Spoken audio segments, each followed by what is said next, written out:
안녕하세요. 저는 70을 바라보고 있는 60대 후반의 여성입니다. 아주머니들과 통성명을 하며 매일같이 말하는 나이인데 이렇게 인지를 하고 직접 글자로 적으니 새롭게 느껴지네요. 이제 저도 나이를 정말 많이 먹은 것 같습니다. 언제 이렇게 나이를 먹은 건지 정말 세상 빠르네요. 그만큼 세상이 좋아지기도 했고요. 보통 제 젊었을 적만 해도 라디오로 사람들의 사연을 아주 짧게 듣곤 했는데 이제는 제가 듣고 싶은 이야기를 선택해 골라 끊김없이 들을 수 있다는 것이 놀랍기만 하네요. 이 세상의 발전으로 인해 제 사연도 이토록 쉽게 여러분들께 들려드릴 수 있는 거겠죠. 제 사연은 제 아들네에 관한 이야기입니다만 제 자서전이기도 합니다. 이런 좋은 기회를 맞아 허심탄회하게 전부 다 말해보고 싶네요. 그럼 제가 살아온 이야기를 들려드리도록 하죠. 요즘 태어난 아이들은 대부분은 도시에서 태어났겠지만 저 때만 해도 시골에서 나고 자란 아이들이 많았습니다. 저 또한 그랬죠. 농사일을 하시던 부모님 밑에서 저는 이녀 중 막내로 태어났습니다. 언니는 겨우 저보다 1살 많았을 뿐이지만 어린 저에게는 엄마를 대신해 저를 돌봐주는 어른 같은 존재였죠. 그 따뜻한 가족들 품에서 저는 행복한 유년 시절을 보내고 있었어요. 그러다 같이 놀던 언니 오빠들에게 처음으로 도시 이야기를 듣게 되었죠. 말로만 들으면 그런 별천지가 없었습니다. 무서운 것들도 투성이라 했지만 그만큼 재미있고 신기한 것들이 상상도 할 수 없을 만큼 많다고 했어요. 그때는 TV가 귀할 때라 저희 동네에는 있지도 않았고 그러다 보니 누군가에게 전해들은 이야기가 와전되고 그 말을 믿었죠. 그날 이후로 막연하게 도시에 가고 싶다는 꿈이 생겼던 것 같아요. 그래서 매일 언니와 있을 때면 서로 과장되게 도시 이야기를 부풀리며 놀았죠. 농사일이 바쁘신 부모님께서 저희를 데려가 주실 리가 만무하니 저희가 직접 가보기로 했습니다. 정말 발칙한 생각이죠. 부모님 몰래 계획을 세운 우리는 무작정 도시로 향했어요. 지금 크기의 반절 정도 되는 버스에 몰래 올라탄 우리는 누군가의 자식인 척을 하며 도시까지 도착하게 되었습니다. 하지만 말로 듣던 거와는 전혀 다른 모습에 실망을 할 수밖에 없었죠. 사람들이 정신없이 많고 건물들이 다닥다닥 붙어있는 것을 빼면 우리 동네와 별반 다를 것이 없었습니다. 그래도 확실히 볼 것들은 많더군요. 처음 보는 것들에 정신을 팔렸던 저는 언니의 손을 놓치게 되었고 한참이 지나다 언니와 떨어졌다는 걸 알게 되었습니다. 그때부터 계속 엇갈렸는지 서로를 찾지 못하게 되었죠. 한참을 언니를 찾다 지쳤던 저는 건물 한켠에 쪼그려 앉아 있었죠. 마침 도시에 볼 일이 있어 나온 동네 아저씨를 보게 되었고 아저씨께 언니를 찾아달라 졸랐습니다. 아저씨는 버스가 끊기기 전까지 저를 데리고 언니를 찾아다녔고 경찰서에 가셔서 신고도 해주셨어요. 그리고 부모님이 있는 집까지 데려다 주셨죠. 저는 돌아올 수 있었지만 아직 언니를 찾지 못했습니다. 부모님께서는 생업도 내려놓으시고 언니를 찾기 위해 도시를 왔다 갔다 하셨죠. 하지만 언니는 어디로 간 것인지 찾을 수가 없었고 결국 부모님도 포기를 하시고 집으로 돌아와 생업을 이어가셨어요. 그때는 남의 집 애를 다른 사람이 데려가 키우기도 하고 부모가 있던 아이도 거리에서 방황을 한다는 이유만으로 고아원을 갈 때라 부모님께서는 언니를 찾을 수 없다고 생각하셨나봐요. 그렇다고 영영 볼 수 없을 거라고도 하시지 않았습니다. 언젠가는 살아서 볼 날이 있을 거라며 언니를 잊지 말고 찾으라 했어요. 이후 시간은 아무 일 없다는 듯 흘러갔고 부모님과 저도 평범한 일상을 보냈지만 제 마음속에는 무거운 돌덩이 하나가 올라가 있게 되었죠. 이후 성인이 되어서 일을 찾아 도시로 나온 저는 당연히 언니도 틈틈이 찾아다녔습니다. 일을 쉴 때면 실종 당시 언니의 신상 정보와 인상착의가 적힌 종이를 돌리며 거리를 다녔죠. 그때 저를 도와주던 사람이 있었어요. 바로 제 남편이었죠. 그때까지만 해도 서로 같은 공장에 다니며 호감을 가지고 있었지만 표현할 방법을 몰라 서로 내외만 하던 사이였습니다. 그런데 그 남자가 다른 여직원들과 나누고 있던 제 이야기를 듣고는 쉬는 날에 도와주겠다고 먼저 말을 하는 거예요. 자기 말만 하고 사라진 남잔 정말 쉬는 날 그 장소에 나와 있었고 언니를 찾는 일을 도와주었습니다. 그날을 계기로 서로에 대한 물꼬를 튼 우리는 점점 가까워졌고 특히 잃어버린 언니로 인해 무거운 마음을 가지고 있는 저에게 큰 힘이 되어주는 사람이 되었습니다. 저와 연인이 된 이후에도 남자는 같이 연애할 시간을 줄여가며 언니를 찾는 일에 도움을 주고는 했어요. 책임감 있고 제 근심마저 나눠 가지려는 남자를 놓칠 수 없었고 우리는 조촐한 결혼식을 올리고 부부의 연을 맺게 됩니다. 그 당시 대부분의 부부들이 그렇듯 남의 집 단칸방살이로 신혼생활을 시작했던 우리는 아이를 많이 가지길 원했어요. 지금 젊은 부부들의 분위기와 달리 그 당시는 딸 자식 가리지 않고 많이 낳는 게 가정이 행복하다고 생각하던 시절이었죠. 우리도 마찬가지였어요. 하지만 우리의 바램과 달리 아이가 쉽게 생기지 않았습니다. 부부간의 일로 비뇨기과는 물론이고 산부인과를 찾아간다는 건 상상도 할 수 없던 시절이니 오로지 삼신할매와 조상님께 빌며 우리 닮은 아이를 달라고 했죠. 그 바램이 하늘에 닿았는지 정말 긴 노력 끝에 우리의 아이를 낳을 수 있었습니다. 워낙 임신하는 데 있어 마음고생을 많이 해서 그런지 우리는 아이 가지는 데 더는 고생하지 말고 하나 있는 아이에게 온 정성을 들여 키우자고 했고 아들 동현이에게 온 정성을 쏟아가며 키웠죠. 중간에 형편이 어려워져 끼니를 줄이게 되더라도 아이에게만은 좋은 것을 먹이자고 했습니다. 우리는 물에 밥을 불려 먹어도 아이에게는 고기 반찬이 된 밥상을 차려줬죠. 남들은 유난이라고 했지만 그렇지 않았습니다. 아이가 우리의 바람대로 잘 자라주었거든요. 자식이 원하는 대로 자라주는 걸 보는 재미가 얼마나 있던지 우리는 힘든지도 모르고 아이에게 모든 지원을 해주기 위해 노력했습니다. 그 결과 아들은 명문대를 입학했죠.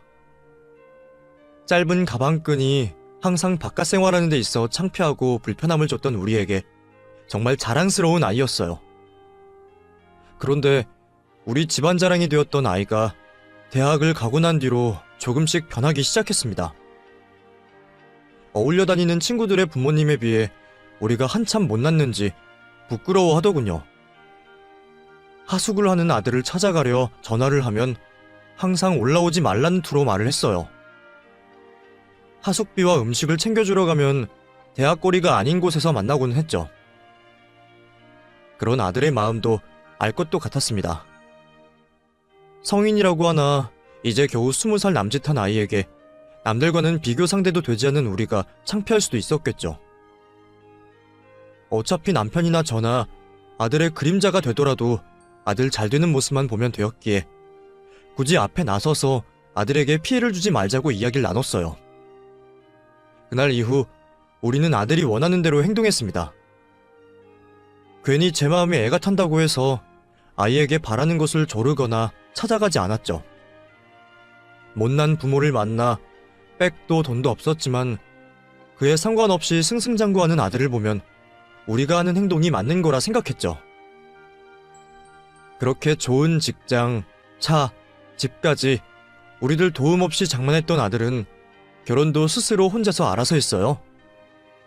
사업도 잘 되고 가정까지 꾸리니 저희가 따로 말할 것도 없었죠. 매번 선물도 내려보내니 주변에서는 효자를 뒀다며 저희를 부러워했습니다. 그런데 뭐가 그리 바쁜 건지 주말은 물론이고 명절에도 얼굴 한번 보기 힘들더군요.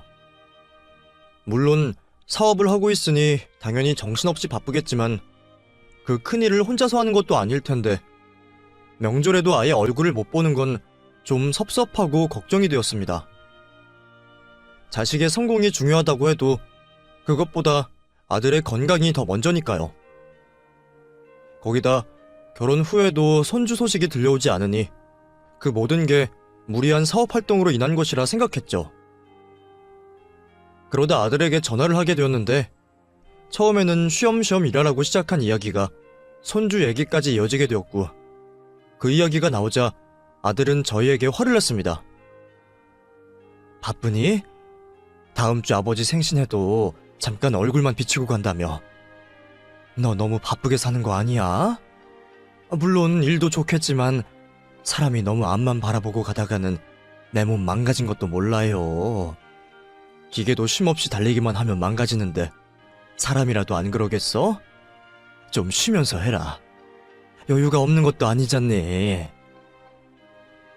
제가 알아서 하고 있어요. 몸 관리도 하고 있고요. 그게 쉬는 게 아니라니까. 정 쉬는 게 그러면 내가 보약이라도 한 첩 지어줄까? 안 그래도 네 아빠 보약 지으러 가는 한의원이 있는데 네 것도 같이 지으면 되잖니. 그리고 거기가 아이 가지는데 도움되는 약도 잘한다고 하던데 네가 바쁘면 정연이만 내려보내서 아이 생기는데 좋은 약도 한 첩 짓자. 일 때문에 나가는 게 있으면 약이나 음식으로라도 보충해줘야지. 어머니, 제가 아이 얘기하지 말라고 했죠. 또 왜 애타령을 하세요? 어? 미안하다. 내가 깜빡했어. 난 네 몸 걱정한다는 게 또 어쩌다 그 얘기로 빠졌네. 미안하다. 그딴 약 가지고 애가 생길 것 같아요? 제가 왜 애가 안 생기는지 알려드릴까요? 병원에 갔더니 제가 선천적으로 불임이에요. 누구 때문일 것 같아요? 두 분도 불임이시지 않아요? 왜 물려줘도 그런 걸 물려주시냐고요. 솔직히 제가 여기까지 올라오는데 아버지 어머니께서 해주신 게 뭐가 있어요? 제가 알아서 이 자리까지 올라온 거 아니에요. 그런 자식 덕에 선물도 좋은 것 받고 남들 부러움도 받으면 좀 가만히 계셔주세요. 제가 대학생 때부터 항상 바래왔던 거잖아요. 안 그래도 애 문제 가지고 정연이랑 싸웠는데 왜 또 애 얘기를 꺼내세요? 이제 제가 앞으로 연락드릴 때까지는 저나 정연이에게 먼저 연락하지 마세요. 그럼 이만 끊을게요. 화가 나기보단 충격으로 다가왔습니다. 아들이 불임이라니 아들 말처럼 모두 우리 탓인 것만 같았죠. 안 그래도 힘든 아들을 자극한 것 같아 미안했어요.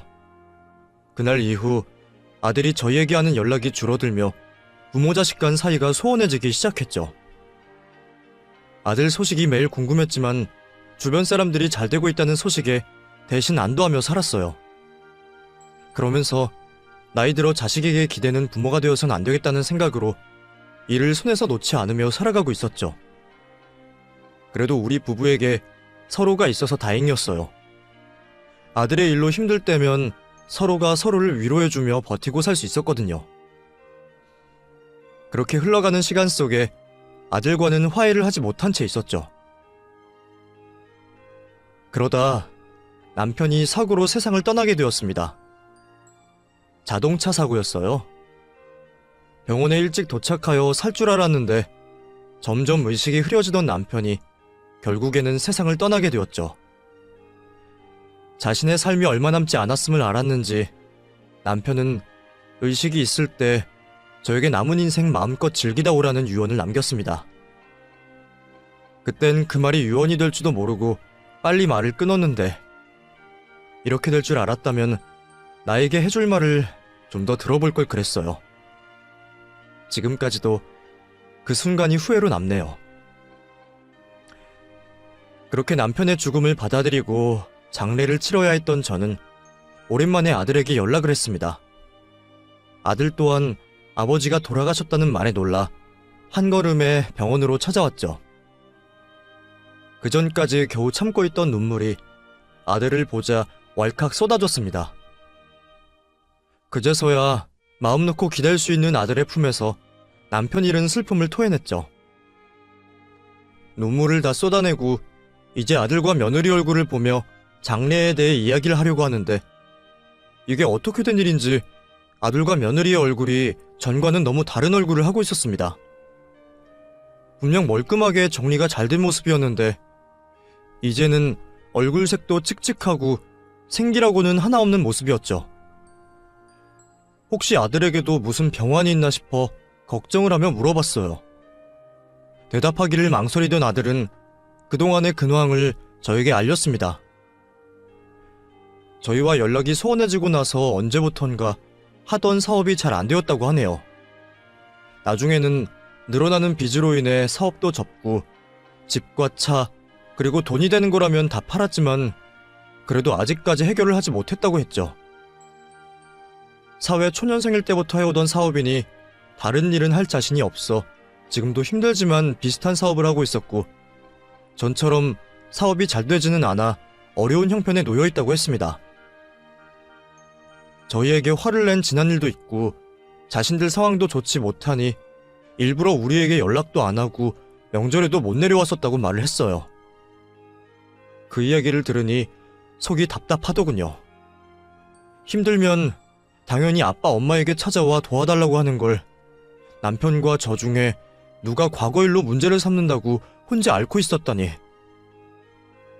혼자 끙끙거렸을 아들과 며느리를 생각하니 제 속이 더 아팠습니다. 이제라도 솔직하게 말해줘서 정말 다행이었어요. 우선 남편의 장례를 치르고 나서 그 일을 더 이야기하기로 했죠. 남편의 장례를 마치고 그 슬픔이 채 가시기도 전에 전 바쁘게 행동해야 했습니다. 아들 동현이에게 도움을 줘야 했거든요. 우선 가장 필요한 게 무엇인지 묻는 제 물음에 아이는 어렵게 돈이 필요하다는 말을 꺼냈어요. 남편 사고로 받게 될 돈이 있으니 그 돈으로 아들을 도와주기로 했죠. 이후에도 동현이는 사업이 잘 풀리지 않는지 가끔 저에게 돈을 빌려가곤 했습니다. 그렇게 시간이 좀 지나고 저도 몸 이것저것이 고장이 나면서 일을 그만두고 집에서 쉬게 되었죠. 그때 아들이 저에게 찾아와 부탁 하나를 하였습니다. 엄마, 저 죄송한데 사업하는데 돈이 더 필요해서요. 제가 대충 알아보니까 이 집이랑 가지고 계신 땅이요. 그걸로 저 좀 도와주시면 안 돼요? 대신에 제가 앞으로 쭉 엄마 모시고 살게요.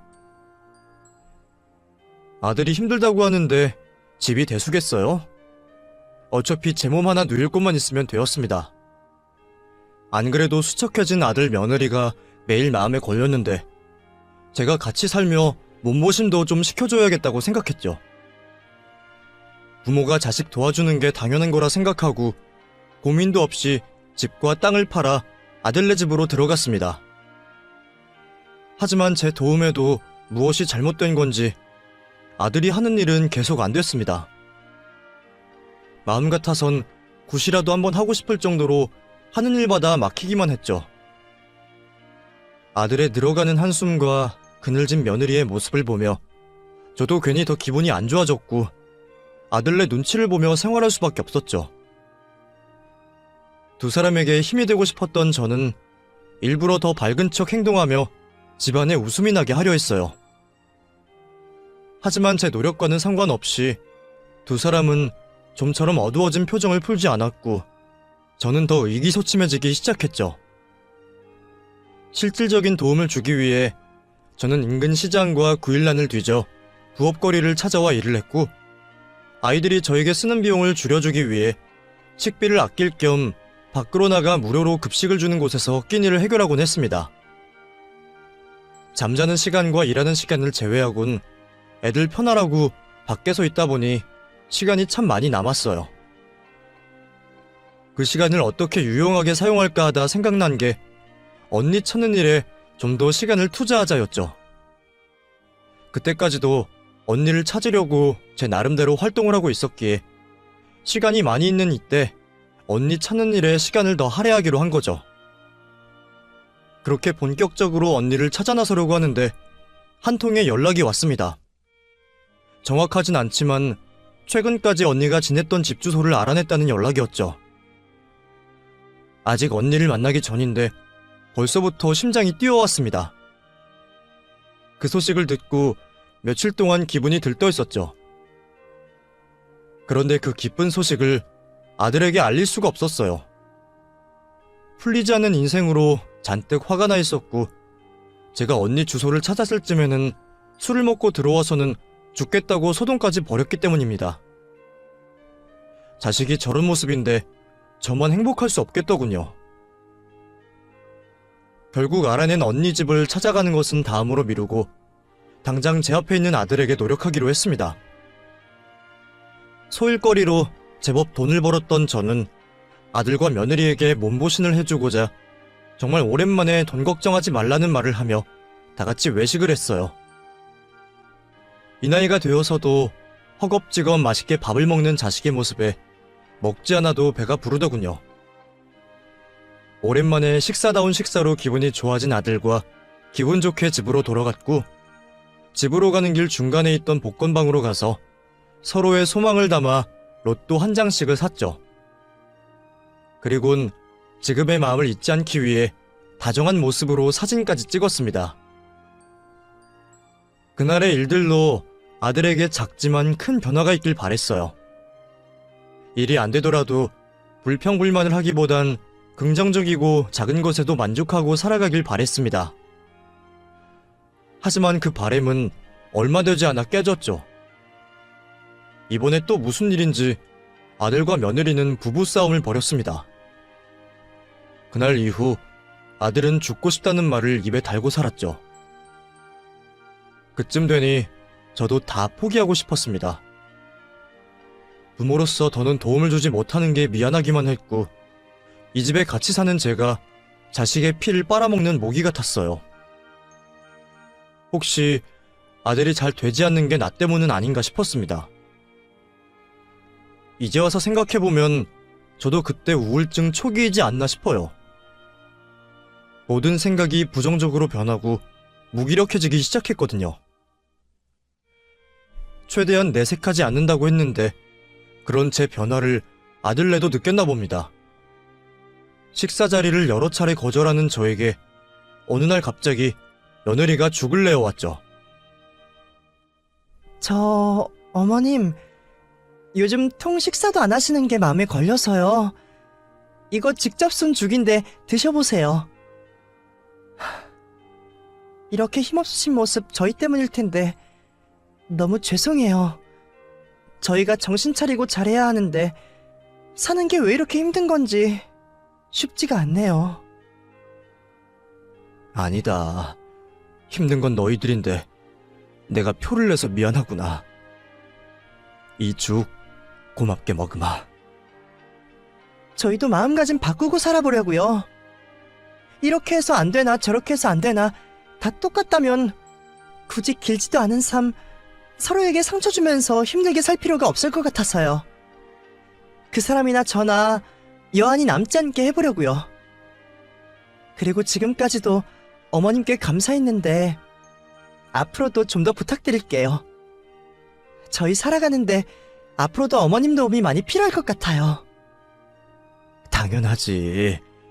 내 새끼 잘 되면 내가 좋은 건데.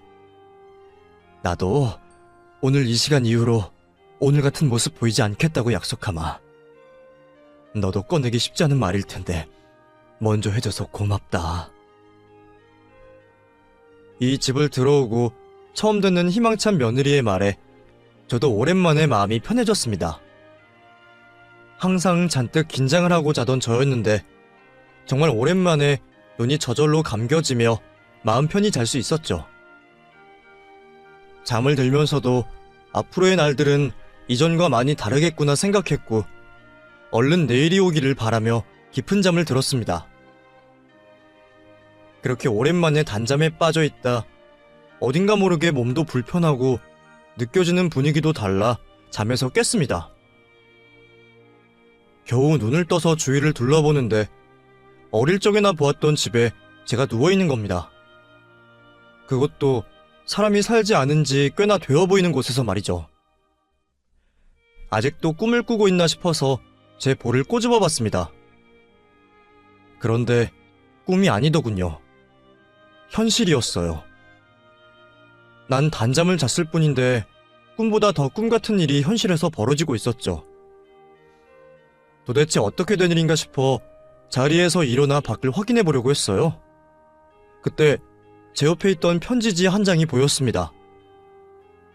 그곳에 아들과 며느리가 적어놓은 편지가 있었어요. 그리고 왜 나를 이곳으로 데려왔는지도 적혀 있었죠. 자신들을 용서해달라는 글귀로 시작하는 그 편지는 계속된 사업 실패로 자신들 형편이 정말 벼랑 끝에 몰려있고 더 이상 저를 제대로 모실 수 없는 힘든 상황이라고 적혀 있었습니다.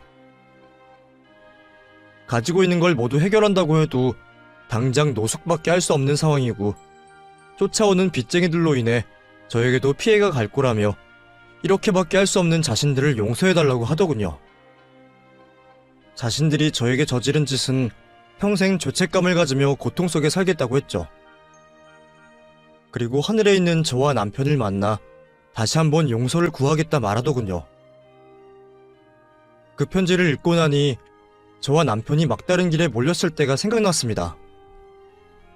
이만큼 살고 나서 뒤를 돌아볼 여유가 생기니 힘들던 그 당시도 견디지 못할 만한 상황은 아니구나 싶었지만 그 당시에는 남편과 함께 이렇게 힘든 삶을 살 바에는 몸과 마음이 편한 선택을 하는 게 나을 수도 있겠구나 싶었어요.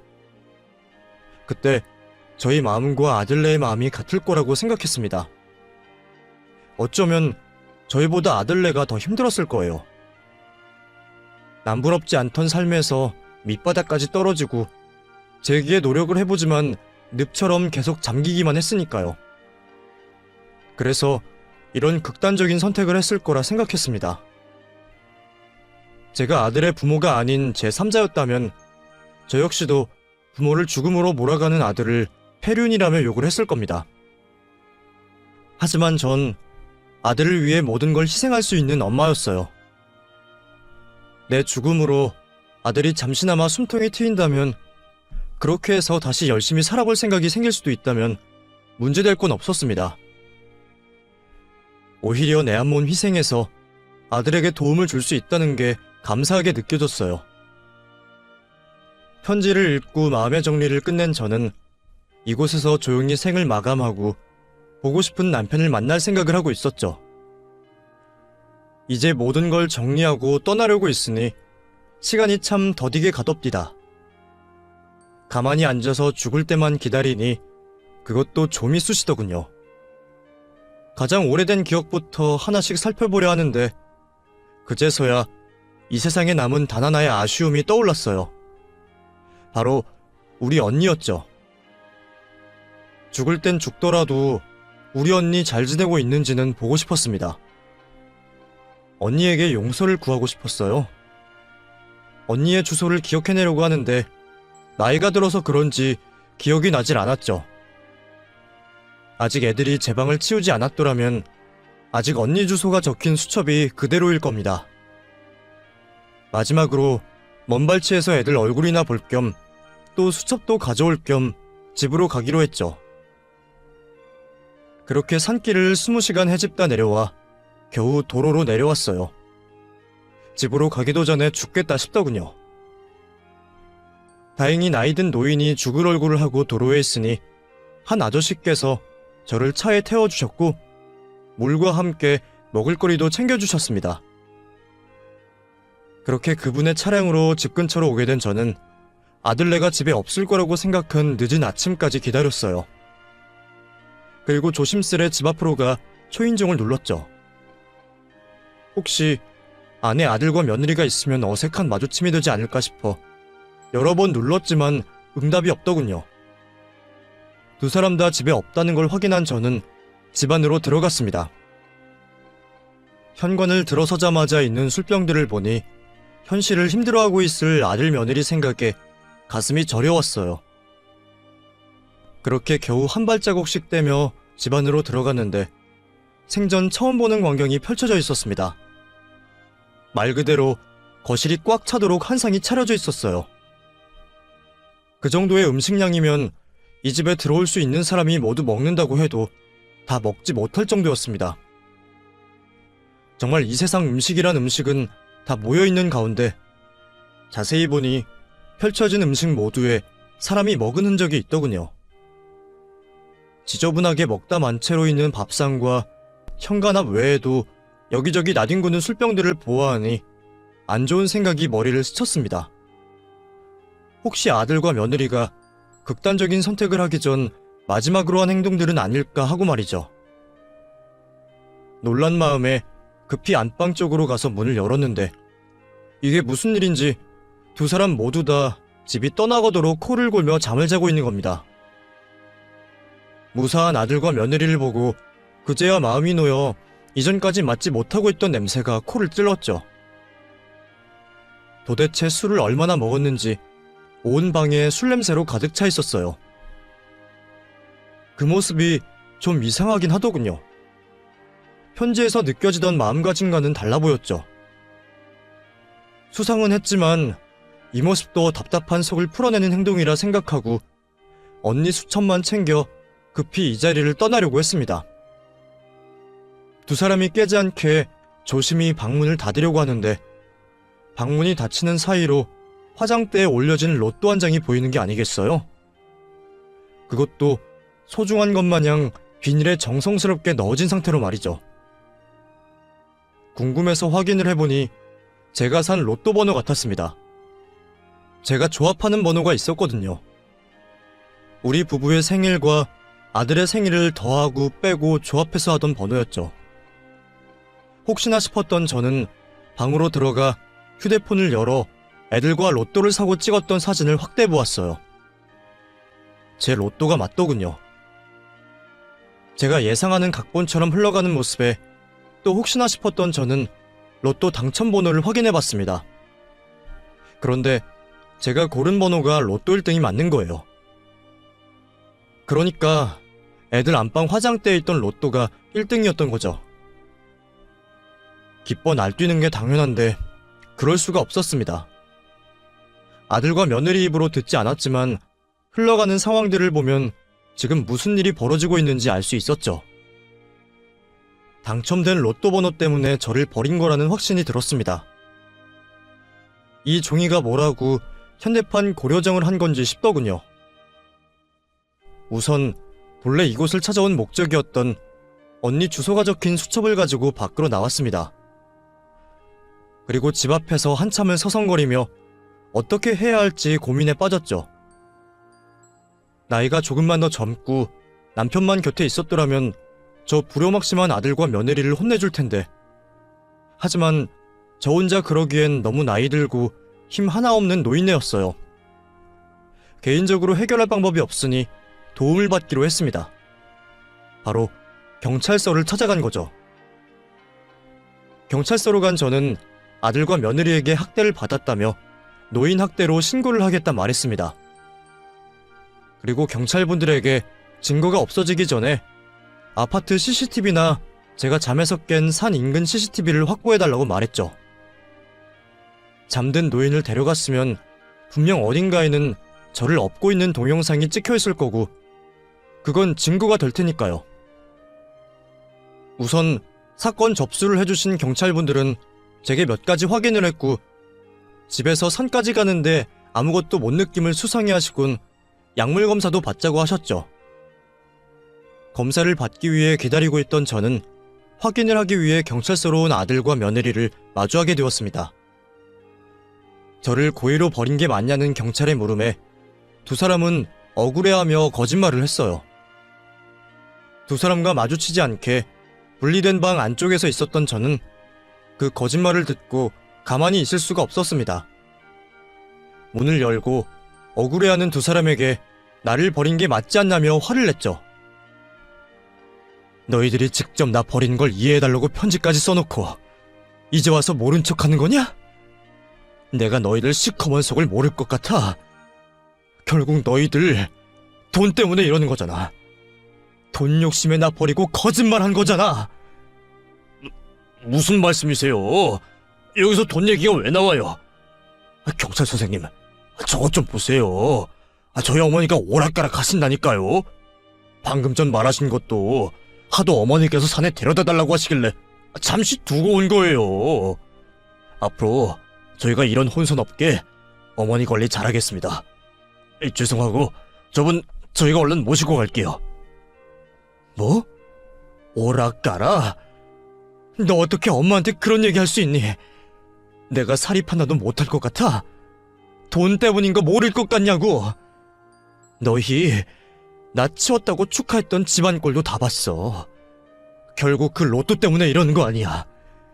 내가 너희같이 그 로또 당첨금에 욕심이라도 부릴까 싶어서 엄마 고려정 한 거 아니냐고. 로또? 엄마가 그거 어떻게 하세요? 뭐야, 엄마가 혹시 우리 집에 몰래 들어왔어요? 그러면 우리가 술 취해서 로또 잃어버리거나 버린 게 아니고 엄마가 가져간 거야? 그게 어떤 로또인데? 경찰 아저씨, 저 사람 빨리 절도죄로 잡아요. 저 사람한테 뒤져보면 내 로또 나온다니까. 엄마, 일 크게 만들지 말고 얼른 내 로또 내놔요. 뭐? 그게 왜 네 로또야? 내 손으로 사고 내가 고른 번호로 산 로또인데. 엄마는 너희가 나 버렸을 때도 수긍하려고 했어. 오죽 힘들면 이런 선택을 했을까 하고, 내가 죽는 게 애들에게 부담을 조금이라도 줄여준다면 그걸로 내 몫은 끝까지 다하는 거라고 생각했다고. 근데 그 이유가 삶이 감당이 안 되는 게 아니고 겨우 이것 때문이었어. 엄마 로또 당첨됐다고 하면 그 돈으로 세계 여행이라도 하고 어디다 몇 억씩 쓸 것 같아서 그랬냐고. 내가 돈 있으면 뭐해? 지금까지 너희들 도울 수 있다면 된 거라고 생각해서 집이고 땅이고 팔아서 다 줬는데 이제 와서 내가 욕심 부릴 것 같았냐고. 처음부터 그 돈 전부 다 달라고 해도 줬을 거다. 근데 버린 것도 모자라 거짓말까지 하고 엄마를 치매 걸린 노인으로 만들어. 나도 이제 더는 너희 같은 것들을 내가 낳은 자식이라고 희생하지 못하겠다. 이 돈 못 주겠어. 법대로 하던가 아니면 내가 이 종이 찢어버리든가 해서 우리 사이 아주 확실히 하자. 나도 엄마 목에 칼 들이미는 자식 새끼 필요 없으니. 아들은 그런 저의 말을 듣고 치매 걸린 도둑년이라며 더 난리를 쳤습니다. 결국 경찰분들이 여러 명 붙어 제압을 하고 수갑을 채워야 했죠. 그 틈을 타 눈치가 빠른 며느리는 저를 어떻게든 꿰어내보려고 했어요. 어머님, 이런 일 겪게 해서 죄송해요. 근데 정말 이 방법밖에 없다고 생각해서 그랬어요. 혹시 어머님께서 다른 생각 가지시면 그때는 어쩌나 싶어서 불안해서 한 행동들이에요. 이제 어머님 마음도 알았으니 다시 잘 지내봐요. 솔직히 상황이 사람을 변하게 만든다고 저 사람 저렇게 쉽게 화내고 돈 욕심 있던 사람 아니었던 걸 아시잖아요. 뭘 해도 안 되고 사람이 끝자락에 매달리게 되니 순간 정신을 놓았던 것 같아요. 저도 그렇고요. 정말 죄송해요. 앞으로 평생 모시고 살면서 지금까지 잘못했던 것들 사죄하면서 어머님께 잘할게요. 그러니 성난 마음 좀 푸세요. 누가 그 남편의 그 아내 아니라고 할까봐 며느리는 당첨금을 어떻게 해서든 나눠받으려고 저에게 뱀같이 속삭이더군요. 힘만 남아돌았다면 그 뱀같은 놀림을 하고 있는 혀를 잡아 뽑아버리고 싶었습니다. 그 뱀같은 며느리의 머리채를 밀어내 곁에서 떨어지게 했죠. 평생 자식 잘되기만 바라며 바보같이 살아온 남편과 저의 인생들이 후회스러웠습니다. 우리도 자식 신경 쓰지 않고 사람들과 어울리고 세상도 돌아다니며 살았어야 했는데 부모로서 이런 비참한 결과를 보게 될지는 꿈에도 생각 못했네요. 흥분한 두 사람과 저는 분리가 되었고 저는 경찰관이 의심한 체내 약물 검사를 확인하기 위해 검사를 받으러 갔어요. 그동안 많은 생각을 하게 되었습니다. 자식에 대해 목을 메왔던 제 삶에 대해서 후회하고 아이 교육에 있어 우리 부부가 무엇을 잘못했는지도 생각했죠. 그러다 며느리의 말처럼 두 사람을 용서해볼까 하는 생각도 했습니다. 정말 이 모든 게 그놈의 돈 때문이고 이 문제만 해결된다면 아들네와 함께 행복한 인생의 말년을 보낼 수 있지 않을까 싶었죠. 산속에서 마음먹었던 것처럼 자식에게 4살 내어주는 게 부모의 숙명이라면 괜한 집안 다툼을 벌이지 말고 아들과 며느리에게 사과받는 것으로 끝내는 게 좋을 수도 있겠다고 말이에요. 정말 많은 생각을 했는데 우리 남편 마지막 얼굴이 생각나는 겁니다. 평생 좋은 것 하나 못 해보고 죽은 우리 남편이 너무 가여웠어요. 그러면서 마지막으로 저에게 좋은 것, 하고 싶은 것 다 누리고 오라는 그 말이 가슴에 사무치게 들어왔습니다. 그 약속 지키지 않으면 하늘나라에 올라가 화를 내겠더라고요. 모든 것을 내줄 만큼 자식을 사랑했던 남편이었지만 그보다 더 저를 사랑했던 남편이었습니다. 자식에게 저런 대접 받는 제가 또다시 바보짓을 하면 남편이 제 탓할 거라고 생각했죠. 마음을 굳게 먹었어요. 천륜이라고 하고 내 배 아파 낳은 아들이라 하지만 그 자식이 페루나라면 끊어야 했습니다. 저는 두 사람을 용서하지 않고 형사고소하게 되었죠. 그러는 사이 저는 어렸을 때 헤어졌던 언니를 찾아갔습니다. 모든 일이 해결되고 찾아갈까 싶었지만 이미 너무 많은 시간이 지나 더는 안 될 것 같더군요.